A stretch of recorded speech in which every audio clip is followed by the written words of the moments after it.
दोस्तों, कुछ दिनों पहले तस्वीरें मुंबई से आई थी कि न्यू इंडिया कॉर्पोरेटिव बैंक में किस तरीके से बैन लगा दिया गया है और लोग पैसा निकाल नहीं पा रहे हैं। कितना भी ज्यादा अर्जेंट काम हो, किसी की एफडी रुक गई है, किसी के घर में शादी है, किसी के घर में मेडिकल इमरजेंसी है, लेकिन किसी भी तरीके से वो पैसे नहीं निकाल पा रहे हैं। और इसी घटनाक्रम पर संजय राउत ने जबरदस्त हमला बोला है बीजेपी पर और कहा है कि बीजेपी के नेता चुप क्यों हैं, क्या बीजेपी के नेता इसमें शामिल हैं, किरीट सोमैया क्यों चुप हैं, फडणवीस सरकार क्यों चुप है, अभी तक ईडी की एंट्री क्यों नहीं हुई।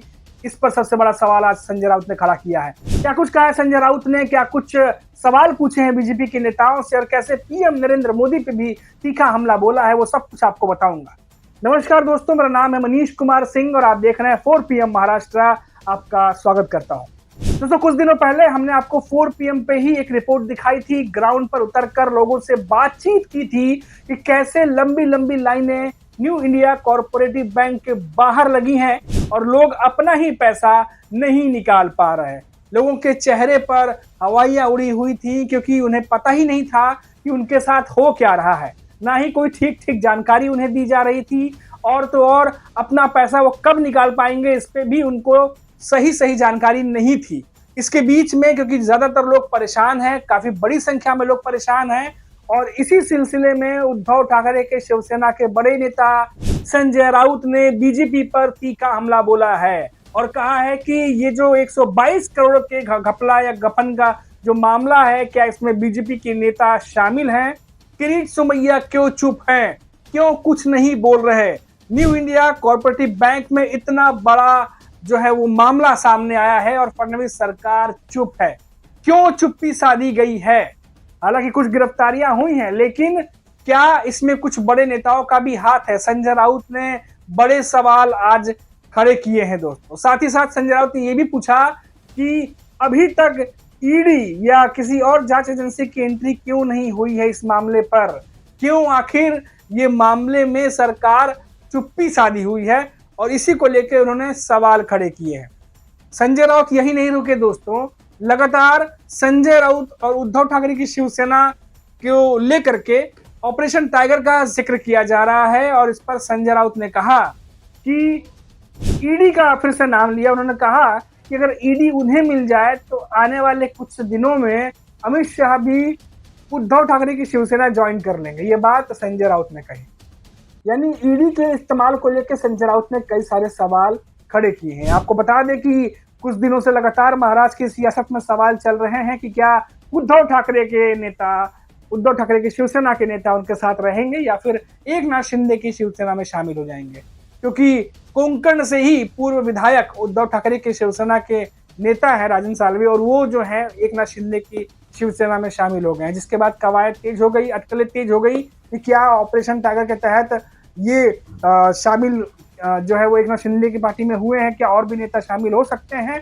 इसी को लेकर सुगबुगाहट महाराष्ट्र की सियासत में तेज हो गई है। और भी एक दो नेता हैं जिनकी नाराजगी की खबर आ रही है उद्धव ठाकरे की शिवसेना की तरफ से। तो संजय राउत ने इससे भी तंज कसा। उन्होंने कहा कि हमारे पार्टी के नेता कोई एकनाथ शिंदे नहीं है जो नाराज हो जाएंगे, और ये बात उन्होंने पब्लिकली मीडिया में आकर कही है। संजय राउत ने कुछ जगह खबर भी छपी हुई है।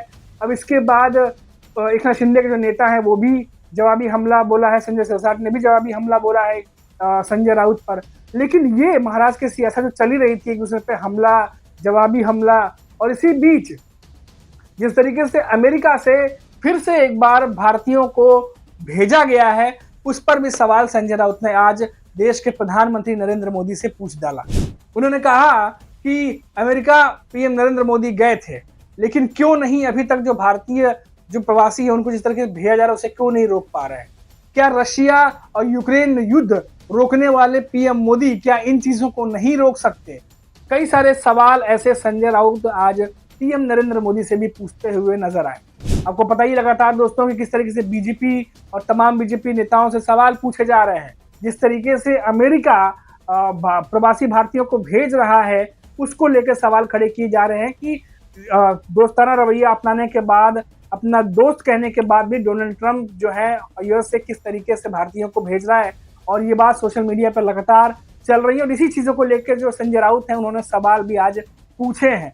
तो यानी चाहे बात न्यू इंडिया कॉर्पोरेटिव बैंक को लेकर के हो उसमें शामिल बीजेपी नेताओं के नामों को लेकर के चाहे सवाल पूछ रहे हो संजय राउत, या फिर संजय राउत जो है वो जो एकनाथ शिंदे उद्धव ठाकरे के बीच में जो ऑपरेशन टाइगर के नाम पर जो बहस छिड़ी हुई है पार्टी तोड़ने की, उसको लेके सवाल खड़े करने हो, ईडी को लेके सवाल खड़े हो, या फिर पीएम नरेंद्र मोदी सवाल करने हो, आज इन सभी मुद्दों पर संजय राउत ने जवाब दिया है और घेरने की कोशिश की है, खासतौर से बीजेपी को, और इन तमाम चीजों पर सवाल भी पूछे हैं।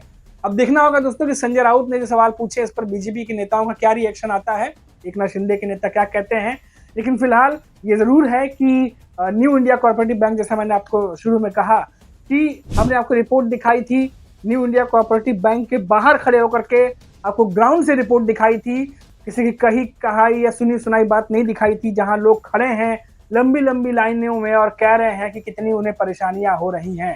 अब क्या ये सरकार की जिम्मेदारी नहीं बनती, या फिर ये आरबीआई की जिम्मेदारी नहीं बनती, या फिर क्योंकि ये वोटर्स हैं, महाराष्ट्र के लोग हैं जो परेशान हैं और इन्हें अच्छे दिन का वादा किया जाता है, इन्हें विकास का वादा किया जाता है, लेकिन आज इन्हीं के पैसे जो है वो बैंक में फंसे हुए हैं और सही सही जवाब, क्लियरिटी के साथ जवाब इन्हें नहीं मिल रहा और ये लोग आज भी परेशान हैं। जब हमने खुद उनसे बातचीत की तो कई लोग ऐसे मिले जिनका सालों दर साल इस बैंक में खाता रहा है और कई लोग पैसा अब नहीं निकाल पा रहे। कई ओल्ड एज लोग भी थे, 60+ कुछ लोग हमें मिले, उनसे भी हमने जब पूछा उनके बारे में, जो चीज़ें उनको बताई गई या जो चीज़ें जानना चाह रहे हैं, तो उन्होंने भी कहा कि उनकी तो एफडी भी है, वो एफडी तक नहीं निकाल पा रहे हैं, ना तोड़ पा रहे हैं, जो कि उनकी इतनी इमरजेंसी है। साथ ही साथ मुंबई में जो लोग रहते हैं उनको पता होगा कि मुंबई के बाहर के लोगों को बता दूं कि यहाँ सोसाइटीज़ होती हैं, कोऑपरेटिव सोसाइटीज़, बड़ी बड़ी बिल्डिंगें होती हैं, उनकी सोसाइटीज़ होती हैं, उनका फंड भी सोसाइटी का फंड है, जो तमाम बिल्डिंग में लोग रहते हैं वो जो मेंटेनेंस भरते हैं, उसका अकाउंट भी न्यू इंडिया कोऑपरेटिव बैंक में था और 10 का 10 पैसे जो है, बड़े बड़े अमाउंट जो है इस बैंक में अब फंसे हुए हैं। अब किसी को समझ में नहीं आ रहा कि वो महीने भर बाद निकालेंगे, 3 महीने बाद निकालेंगे या 6 महीने बाद निकालेंगे, आखिर वो पैसा उन्हें कब मिलेगा, इसके बारे में सही सही जानकारी जो है लोगों को अभी फिलहाल नहीं मिल रही है और लोग हैं परेशान। इसी को लेकर जो मैंने आपको शुरू में बताया कि संजय राउत ने सरकार से, साथ ही साथ बीजेपी के नेताओं से कई सारे सवाल पूछे हैं और उसका जवाब जो है देने के लिए कहा है। अभी के लिए इतना ही, आप देखते रहिए 4 PM महाराष्ट्र और मुझे इजाजत दीजिए, फिर लौटेंगे तो बात करेंगे किसी बड़ी खबर पर। नमस्कार।